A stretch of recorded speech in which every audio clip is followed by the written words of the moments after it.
Hello दोस्तों, आप देख रहे हैं टी कोड इंडियन। तो जैसा कि आपको पता है कि प्रधानमंत्री नरेंद्र मोदी के द्वारा अभी अभी ही पूरे देश को संबोधित किया गया है आज शाम 5 बजे, और यहाँ पे उन्होंने बहुत सारी चीज़ों को लेकर के एड्रेस किया। लेकिन जो सबसे इम्पॉर्टेंट अनाउंसमेंट उनके द्वारा की गई है वो वैक्सीनेशन ड्राइव को लेकर के है।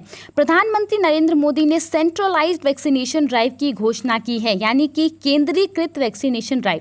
देखिए, अभी तक क्या था कि वैक्सीनेशन ड्राइव का जो कमान है वो सिर्फ केंद्र सरकार के पास नहीं था, राज्य सरकार के भी पास था, और इसीलिए ये डिसेंट्रलाइज्ड वैक्सीनेशन ड्राइव कहला रहा था। लेकिन अब क्या होगा कि वैक्सीनेशन ड्राइव का जो पूरा कमान है वो केंद्र सरकार के पास रहेगा, और इसीलिए ये कहला रहा है सेंट्रलाइज्ड वैक्सीनेशन ड्राइव।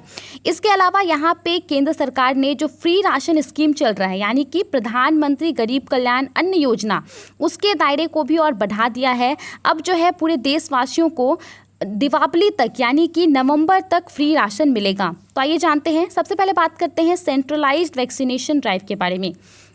देखिए, यहाँ पे इसको समझने से पहले आपको ये समझना पड़ेगा कि हमारे देश में जो टोटल वैक्सीन मैन्युफैक्चर होता है वो किस तरीके से सेंट्रल गवर्नमेंट, स्टेट गवर्नमेंट और प्राइवेट हॉस्पिटल्स को दिया जाता है।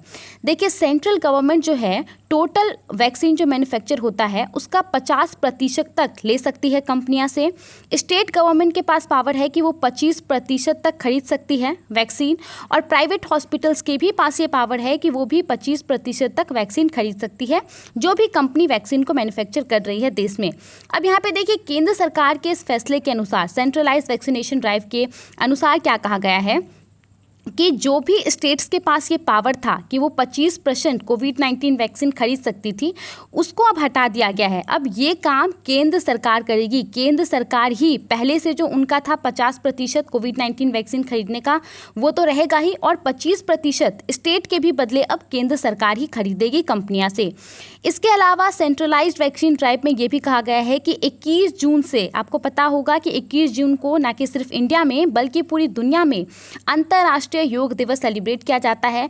तो इस दिन से कहा गया है कि जितने भी स्टेट्स हैं वहाँ पे 18 साल से ज़्यादा उम्र के जो भी लोग हैं उनको केंद्र सरकार वैक्सीन प्रोवाइड कराएगी फ्री में। इसके अलावा देखिए, इसका मतलब क्या होता है कि केंद्र सरकार यहाँ पे 75% वैक्सीन को यहाँ पे खरीदेगी, जो भी कंपनी वैक्सीन मैन्युफैक्चर कर रही है, और फ्री में केंद्र सरकार को, फ्री में स्टेट गवर्नमेंट को वो देगी। इसके लिए स्टेट गवर्नमेंट से केंद्र सरकार पैसा नहीं लेगी, ठीक है। अब देखिए, लेकिन यहाँ पे जो प्राइवेट हॉस्पिटल्स हैं जो कि अभी 25% वैक्सीन खरीद सकते हैं, उनके पास ये पावर रहेगा ही, वो ऐसा कर सकते हैं। और यहाँ पे कहा गया है कि जो भी वैक्सीन का प्राइस रहेगा, जो भी सरकार के द्वारा कहा गया है, वो तो रहेगा ही, और उसके अलावा वो मैक्सिमम 150 रुपये ले सकते हैं, जो भी उनका सर्विस चार्ज होगा। इससे ज़्यादा वो नहीं ले सकते हैं।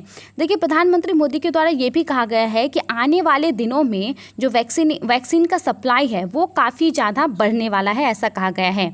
इसके अलावा देखिए, जैसा कि आपको पता है कि प्रधानमंत्री मोदी ने जो प्रधानमंत्री गरीब कल्याण अन्न योजना है उसको भी यहाँ पे एक्सटेंड कर दिया है, और कहा है कि जो 80 करोड़ लोगों को अभी इसके अंतर्गत फ्री में राशन दिया जा रहा है वो दीपावली तक दिया जाएगा, यानी कि नवंबर 2021 तक दिया जाएगा। आपको पता होगा कि मार्च 2020 में प्रधानमंत्री गरीब कल्याण अन्न योजना को अनाउंस किया गया था प्रधानमंत्री मोदी के द्वारा, और यह 8 महीने तक कंटिन्यू चला था। उसके बाद कोविड-19 के सेकेंड वेव को देखते हुए सरकार ने इसको रीइंट्रोड्यूस किया मई और जून के लिए, ठीक है। मई और जून के लिए सरकार ने कहा कि इसके तहत जो है फ्री में राशन दिया जाएगा 80 करोड़ लोगों को। अभी सरकार ने यहाँ पे क्या किया है कि मई जून से लेकर के दीपावली तक, यानी कि नवंबर तक इस स्कीम का दायरा बढ़ा दिया है। तो दोस्तों, आज के इस वीडियो में इतना ही था। आई होप आपको इससे कुछ इंपॉर्टेंट जानकारी मिली होगी। आप इसके बारे में क्या सोचते हैं, हमें अपना ओपिनियन जरूर बताइए।